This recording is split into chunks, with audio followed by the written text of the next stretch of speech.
जिवें हुण तुसां प्रोग्राम भी एक बारी फिर हरकत हो आखसो जी प्रोग्राम है तुसां दा अपना हजारा रन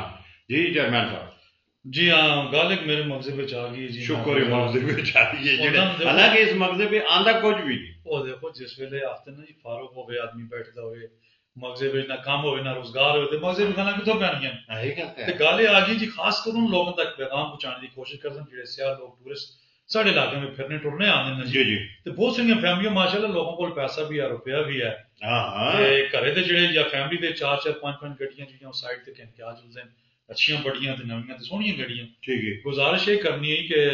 ਅਗਰ ਤੁਸੀਂ ਆਪਣੇ ਘਰ ਚੋਂ ਨਿਕਲਦੇ ਹੋ 2-4 ਗੱਡੀਆਂ ਕਿਨ ਕੇ ਆਉਂਦੇ ਹੋ ਸਾਰੇ उसका खर्चा भी बहुत ज्यादा हो और फिर इन इलाकों में आसो अल्लाह ना करे नवी सोहनी गड्डियां को बटा ही टाके लग जुले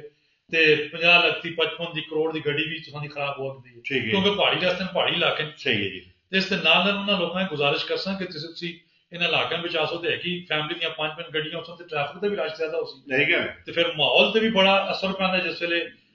पेट्रोल गैस इस्तेमाल होंदे जी हां बिल्कुल गर्मी दा भी इजाफा होंदा ਇਹ ਹੁਣ ਸਾਡਾ ਜਿਹੜਾ ਰੋਡ ਹੈ ਨਾ ਜੀ ਪ੍ਰਭਾਤ ਸ਼ਹਿਰ ਦਾ ਮੇਨ ਜਿਹੜਾ ਰੋਡ ਹੈ ਹੁਣ ਇਸ ਦੇ ਤੁਸੀਂ ਟ੍ਰੈਫਿਕ ਦਾ ਅੰਦਾਜ਼ਾ ਲਾਓ ਇਸ ਕਦਰ ਟ੍ਰੈਫਿਕ ਹੈ ਇਹ ਸਮਝੋ ਇਹ ਤੰਦੂਰ पे ਬਲਦਾ ਹੋ ਕਿ ਇਨਕੇ ਮੰਜ਼ਰੇ ਤੱਕ ਉਹਦਾ ਜਿਹੜਾ ਹੈ ਤੰਦੂਰ पे ਬਲਦਾ ਜੀ ਹਾਂ ਬਿਲਕੁਲ ਕਿਸ ਤਰ੍ਹਾਂ ਮੌਸਮ ਫਿਰ ਮਤਲਬ ਠੰਡਾ ਹੋ ਸੀ ਇਹੀ ਗੱਲ ਹੈ ਇਸ ਵਾਸਤੇ ਗੱਡੀਆਂ ਬੜੀ ਅੱਛੀ ਗੱਲ ਚੇਅਰਮੈਨ ਸਾਹਿਬ ਬੜੀ ਅੱਛੀ ਗੱਲ ਕੀਤੀ ਜੀ ਜ਼ਿਆਦਾ ਗੱਡੀਆਂ ਆਣੇ ਕਰੋ ਬੜੀ ਇਹ ਕੋਚ ਕੇ ਨਾ ਆਇਆ ਕਰੋ ਤੁਰਨੇ ਵਾਸਤੇ ਔਰ ਫਿਰ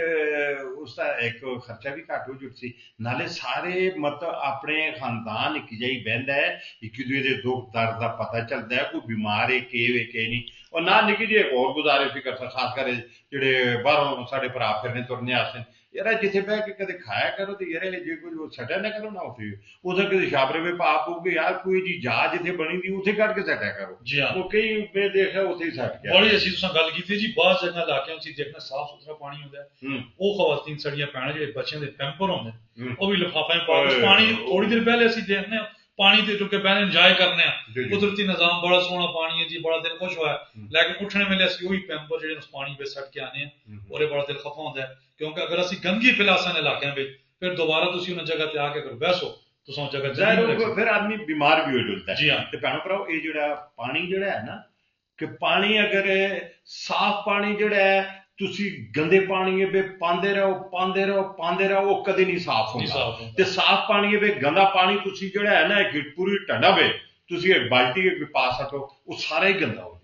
ਜਾਊ ਜੀ ਇਹ ਸਾਰੇ ਜਿੰਨੇ ਇਲਾਕੇ तमाम टूरिस्ट तमाम ਜਿਹੜੇ ਸਿਆਣ ਕੇ ਉਹਨਾਂ ਦੇ ਇਲਾਕੇ ਉਹਨਾਂ ਵਾਸਤੇ ਹੀ ਹੈ ਇਹ ਗੱਲ ਹੈ ਜੀ ਮਿਹਰਬਾਨੀ ਕਰਕੇ ਜਿੱਥੇ ਤੁਸੀਂ ਬਹਿ ਉਸ ਜਗ੍ਹਾ ਸਾਫ਼ ਸੁਥਰਾ ਕਰਕੇ ਆਪਣਾ ਛਾਪਰ ਖੜ ਕੇ ਜਿੱਥੇ ਕਮੇਟੀ ਕੰਟਰੋਲਮੈਂਟ ਜਿਸ ਜਗ੍ਹਾ ਬਣੀਆਂ ਨਾ ਉੱਥੇ ਕੇ ਛੋੜੋ और तुसी जिसले आंदे बड़ी अच्छी गल की कि एक बड़ा कोच कैंप के आओ तुसी ताकि अल्लाह ना करे अगर कोई गाड़ी किसी जगह फस चलती करे नहीं निकलती एक तो मिलजुल के तुसी गड्डियां कट के सो दूसरा एक दूसरे की मदद वास्ते तुसी घटे लोग हो सो तुसा खौफ डर ना हो एहसास हो एहसास देखो बाद जे वीरान इलाके होंगे ना जी रस्ते चों जिथे कोई गाड़ी खराब हो गई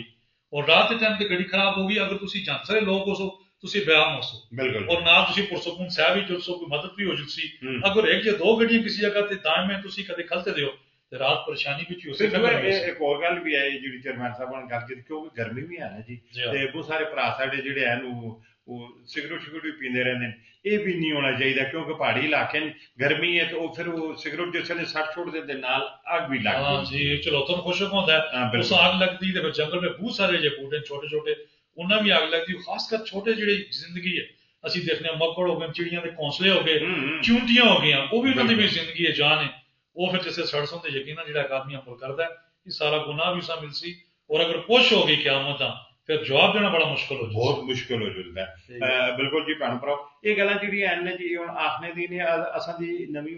जिहड़ी है आने वाली नस्ल जिहड़ी साडी ਇਹ ਕਦੇ ਆਪਣੇ ਬਜ਼ੁਰਗਾਂ ਕੋਲ ਬਿਆਨ ਨਾ ਵਡੇਰਿਆਂ ਕੋਲ ਬਹੁਤ ਸਾਰੀਆਂ ਗੱਲਾਂ ਬਜ਼ੁਰਗਾਂ ਕੋਲੋਂ ਐਵੇਂ ਮਿਲਦੀਆਂ ਰਹਿੰਦੀਆਂ ਬਿਲਕੁਲ ਬੜੀ ਸੋਹਣੀ ਤੁਸੀਂ ਗੱਲ ਕੀਤੀ ਮੌਲਕ ਸਾਹਿਬ ਕੇ खास कर सी देखा एक बुजुर्ग आते हैं एक इलम यूनिवर्सिटी कॉलेजां दा जी एक इलम वो भी जो बुजुर्गों को हासिल होता है वो किसी यूनिवर्सिटी में नहीं मिलता वो अखलाक दा तरबियत दा जिसले बड़े बड़े को असि जेडे वो लोग बहंदे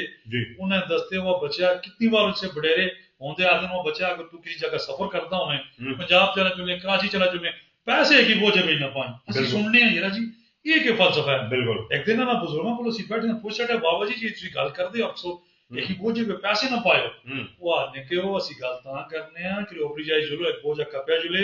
ਤਰੇ ਬੋਝਾਂ ਵਿੱਚ ਪੈਸੇ ਹੋਣ ਤੇ ਮੁਹਤਾਜ ਨਾ ਹੋ ਰੋਟੀ ਖਾ ਕੇ ਨੂੰ ਤੇ ਘਰੇ ਮੁੜ ਆਓ ਤੁਸੀਂ ਬੜੀ ਅੱਛੀ ਗੱਲ ਹੈ ਤੇ ਉਹਨਾਂ ਦੀਆਂ ਨਸੀਹਤਾਂ ਬਜ਼ੁਰਗਾਂ ਦੀਆਂ ਗੱਲਾਂ ਹੁੰਦੀਆਂ ਨੇ ਖਾਸ ਕਰਕੇ ਨੌਜਵਾਨ ਬੱਚੇ ਅੱਜ ਕੱਲ੍ਹ ਦੇ ਮੋਬਾਈਲਾਂ ਤੇ ਉਹਨਾਂ ਪਤਾ ਹੀ ਨਹੀਂ ਦੁਨੀਆ ਕਿੱਥੇ ਹੋਈ ਤੇ ਅਸੀਂ ਕਿੱਥੇ ਹਾਂ